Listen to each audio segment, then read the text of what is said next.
Inshallah, always asking to be under the flag of Sultan and Awliya, Shaykh Muhammad Qabbani, his representative Mawlana Shaykh Hisham Qabbani. There are the Shaykhs and there are the guides. And alhamdulillah, we're not a Shaykh and not a guide and not claiming to be anything. And asking Allah to take us into divinely oceans of mercy and rahmah, and those oceans to dress us and bless us and present us to the holy presence of Sayyidina Muhammad. From Mawlana Shaykh's teachings, always a reminder first to myself that in this holy month, the month of Hajj, Zul Hajj, the 12th lunar month, the 12 months of moving towards Allah is da'im, means every beginning has an ending, every ending begins again. The journey towards Allah is never finishing. That infinite light, infinite creation, and the soul infinitely inshaAllah trying to seek more and more realities. And Mawlana Shaykh reminding that in this month there's a journey from 1 to 12, and from the first surah of Holy Qur'an to the 12th surah of Holy Qur'an in this month dresses the reality of this month. And Allah describes the life of Sayyidina Yusuf and describes that Surah Al-Yusuf is a very beautiful qissa, beautiful story, and draws our attention to the understanding that there is a secret there on this 12th month, and the secret of moving towards Divinely Presence and asking to be dressed from Divinely Lights. And the life of the Prophets, the life of awliyaullah, pious people, they are in the same understanding of marifah, that the example of the Prophet is coming to dress us and bless us with an eternal understanding of moving to that reality. And Mawlana Shaykh draws our attention to Surah Al-Insan, I believe the 8th ayah, where Allah describes they being the very mukhlis, very pious people, they feed you from their sustenance, from their ta'am. And then Allah gives 3 categories of people who are fed from the sustenance of pious people. And Allah describes that they feed you even though they have a great love for it. Means they're not feeding because it's extra and they're trying to get rid of it, but teaching them, no, they're giving and sharing from their sustenance. Because the ta'am that awliyaullah are interested is that Allah works through means. Our physical food is a means in which to dress the reality of the soul. Like everything has a way of entering. Allah describing that pious people, the first 8 verses of Surah Al-Insan is very important, because Allah describing these perfected souls, and as a result of their perfection they feed, and they feed from their sustenance, and Allah describes at the end, and they love their sustenance. But these 3 categories is an understanding from the secrets of Surah Al-Yusuf, that Allah describes that they feed you from their sustenance, they're going to share from these lights, share from these blessings, that what we eat and what we drink physically is going to be a means in which to dress us spiritually. And this is the holy table of Sayyidina Isa. When Jesus Christ asked, "My Lord, send me a table from heaven that feeds the first of us to the last of us." And then Allah gives description throughout Holy Qur'an that this is always the table of pious people. That heavenly table means heavenly blessings and heavenly emanations. We don't need just one particular meal that comes down onto earth, but they're asking, Ya Rabbi, that everything we eat and drink and everything that we are putting to sustain the physical body, let it be a means in which to open the reality of the soul, the reality of my being. I'm here in dunya hasanat wa akhirat hasanat, means that the means of this dunya to raise me and bless me in akhirah. So we're using dunya like a step to move towards our reality in paradise. But then Allah describes, but there are three categories that eat from the food of pious people, that they are first miskeen, then they are yatim, and then they are asi, captive. Means that the category of being miskeen and to be faqir, that we are poor in the way of Allah. The concept of miskeen is that when Sayyidina Isa asked for the table from heaven, the ones who were asking him were the wealthy and the powerful. And they wanted a sign, they wanted a miracle, they wanted constantly proofs. And Allah describing that those types of characters, boastful, prideful characters, people who believe themselves to be an authority, whether dunya authority or whatever type of authority they think they have, they ask for something. But then Allah says the character is not going to match, because when arrogance is within the body, they see the miracle and still they don't want anything to do with it and they walk away from it. And Allah been describing that these three categories the salik, the seeker must have within himself. That you must be miskeen in your understanding, that however much wealth you think you have, it is nothing in comparison to Allah. And then Allah describes that for the murid, but more so for the murad, whom Allah is calling, He takes them away from their wealth. Because Sayyidina Yusuf is a wealthy father, a big prophet, lots of tribes, lots of property at that time, probably big herds of animals, 11 sons. And Allah saying, with that wealth, with that position, what I want for you won't open. The blessings that I want for you and dress you from a different reality of what your father understands. So I have to make you to be miskeen. And Sayyidina Yusuf is teaching us, all the Prophets come to inspire within our path, that as you're trying to lift yourself, you have to understand the eternal message has no time, and the Prophets have no time. In the world of soul they come and they inspire the same reality to us, that you have to be in your understanding poor in the way of Allah. Faqir billahi ta'ala, Allah huwa al-ghaniyun wa ana faqir billahi ta'ala. That Allah is the wealth, Allah is the power, and I am extremely poor in that understanding. I have nothing except what He wants to send. And even if we have, and even if we had the ability to earn, and we had so many different things, as soon as the kiss of love comes and the inspiration for now ascend, means move towards your reality, you find sustenance immediately dropping. That you are going to taste now from poverty, taste the way of struggling, understand the way of humility, that as soon as you have none, you have not, and you are down and out, immediately a sensitivity opens within the heart. It's difficult. It's difficult to pay bills, it's difficult to make ends meet, it's difficult to do the things that other people are doing, and that's what Allah wants from us. Because it's very easy to give advice when you have everything. You don't have a care in the world and say, oh, how come you don't do this, how come you don't do that, how come you don't do this?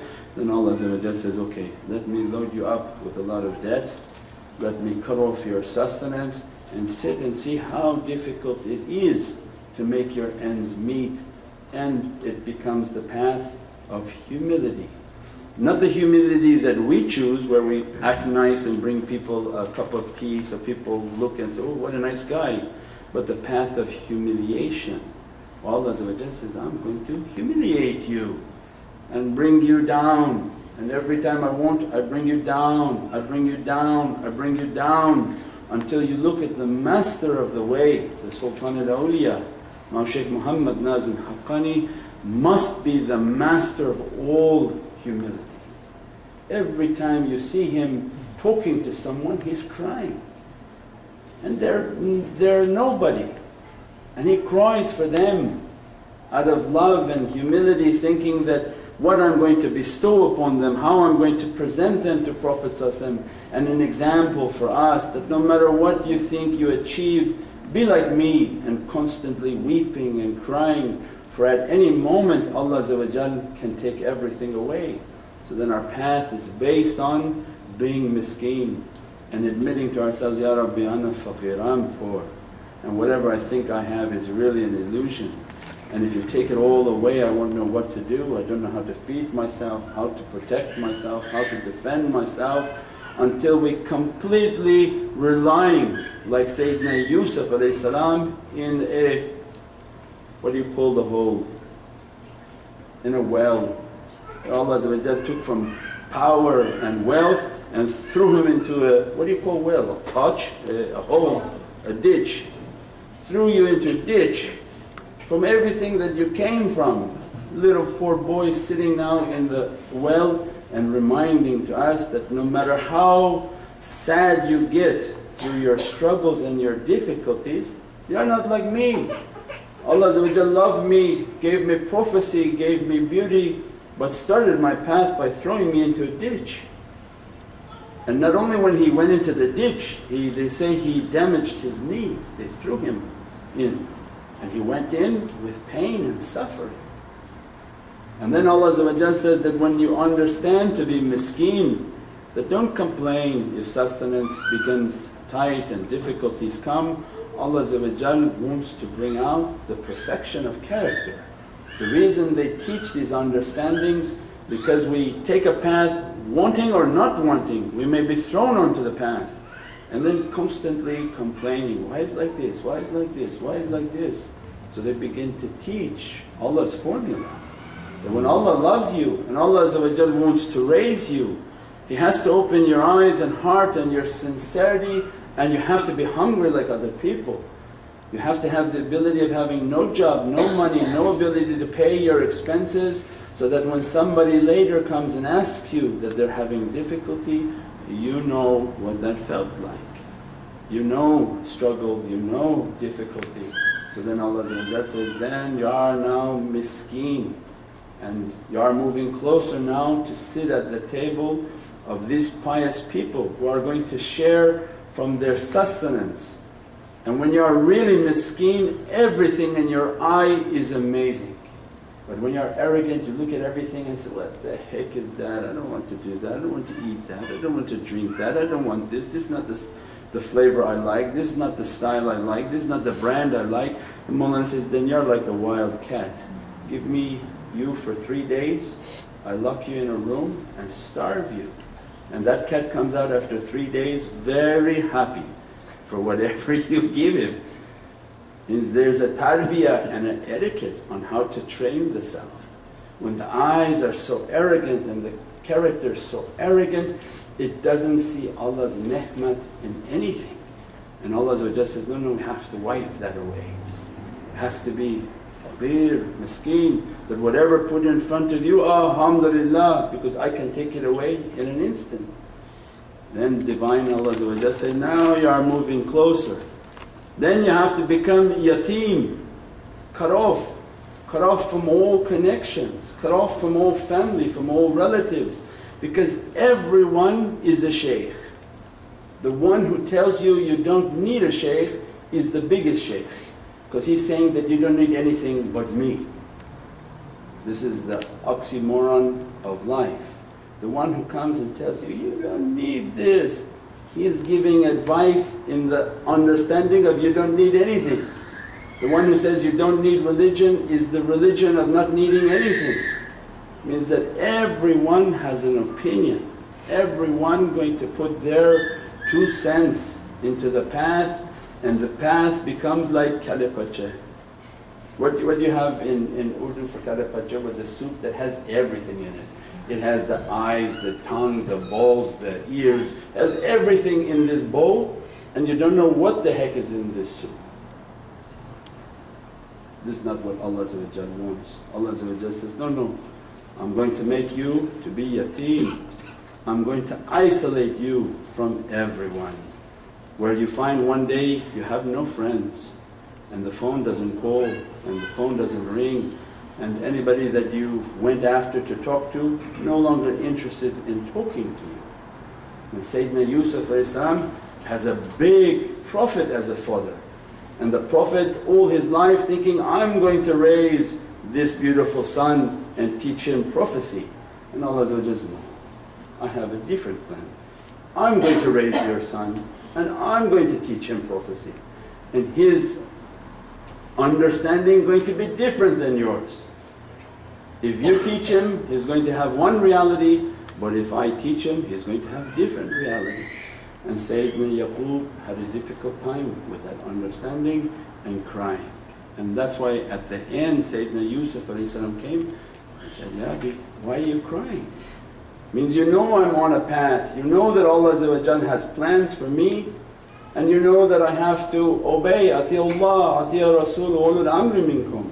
I have to be in obedience to Allah, and that obedience may conflict with everyone else in dunya. So it means then we find in our path and on our spiritual movement all of a sudden cut off. And we try so desperately to make all these connections back. Call all our friends, call all our relatives, call everyone that we possibly know and say, come around and be around. And then reminder from the path that Allah has cut them off. That He wants your undivided attention. He wants the ability for you to sit down and you can't think of anyone to call except calling upon the Divine. And you drive and you're thinking only of Allah, not of all the different programs and things to do and people to gossip and talk to. So we find ourselves being cut off from all these connections. And then that becomes essential on the path, the undivided attention, the Ya Rabbi, these were all a distraction and I'm moving now towards your reality and asking that to be blessed and dressed by that reality.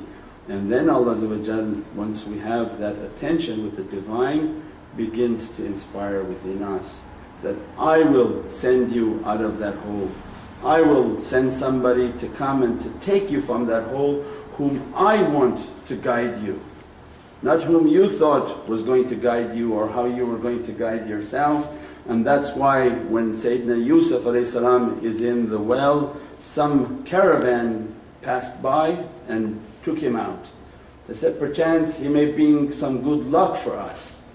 Means Allah is sending, no, I send somebody. You're not something forgotten. If I isolate you and put you, I will send somebody.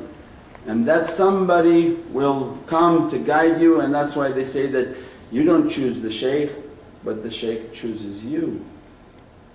And the Shaykh will appear when you are ready. When Allah gives the order that now take that one from the well, and we find ourselves in the presence of the Shaykhs. Not that we go looking through the internet or through the newspaper and say, I'm going to go find another Shaykh, I find this one, I find that one. When the heart is ready, the Shaykh should appear, and that reality begins to dress us and bless us. Where Allah says, now that you are poor, that you are cut off, and that you are not relying on anything but moving towards my Divine Presence, then begins the reality of al-asi, how do you say in Arabic, but the captive. Means that if you are miskeen, that you… asi, captive, like slave. You are poor, that you admitted, I have nothing, Ya Rabbi, you are the one who has all wealth and all power. I'm yateem now, that I have no friends calling me, nobody wants to see me. As soon as you don your image of who you are, you quickly find everybody running away.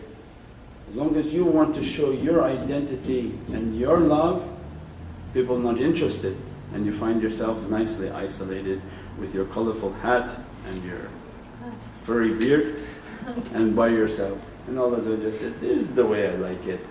Come right here in my presence all alone, nobody wants to talk to you, I talk to you. And then we find ourselves like captive. That, Ya Rabbi, I'm moving in your way and nothing can shake my heart until I reach that Divine Presence, until I reach the love of Sayyidina Muhammad, and we find ourselves on the tariq. When Sayyidina Yusuf opened for us the understanding that they came and they took him. and they took him out of the well and then they sold him. The captive is that he didn't have a will to choose where he's going to go. And Allah took him, and they took him from the caravan and they sold him to a king. Malik al-Aziz. Every sifat is a reality. Sifat al-Aziz is the main sifat of rizq and sustenance. That the king of sustenance, by chance, the example, he's the king of Egypt. But beyond the physical is the spiritual understanding.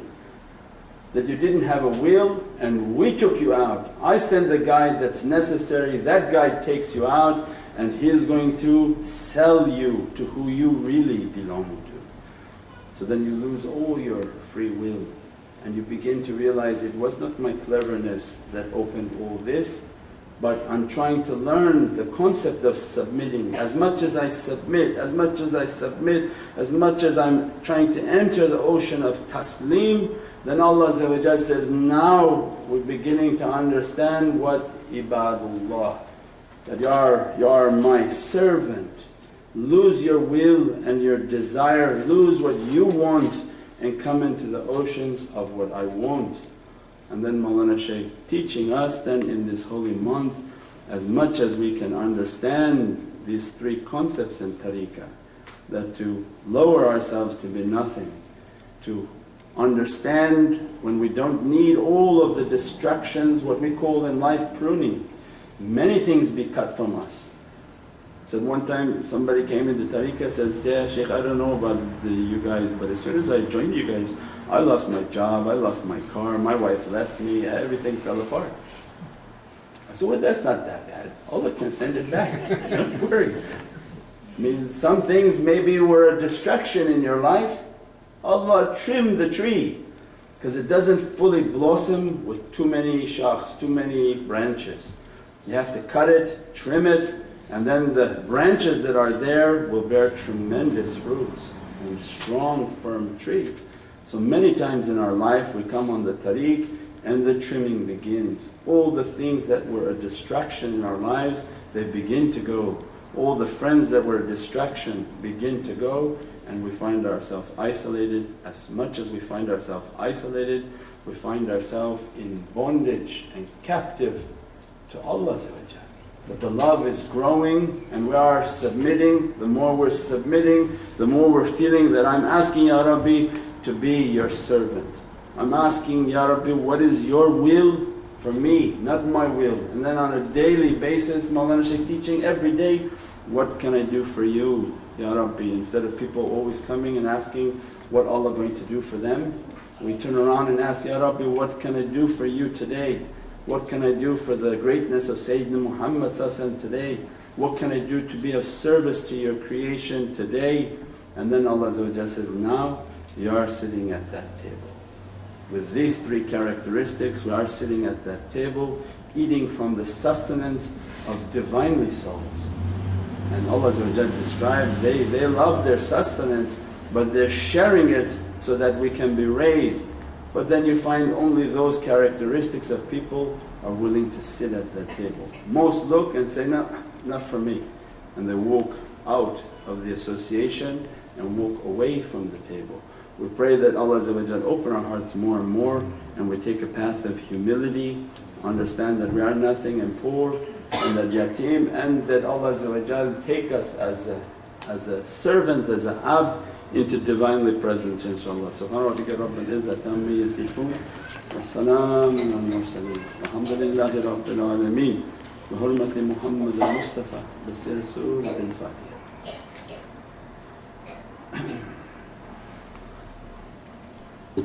All people come to Him, come to the way of Sultan al-Anbiya, most honored one and most glorified one.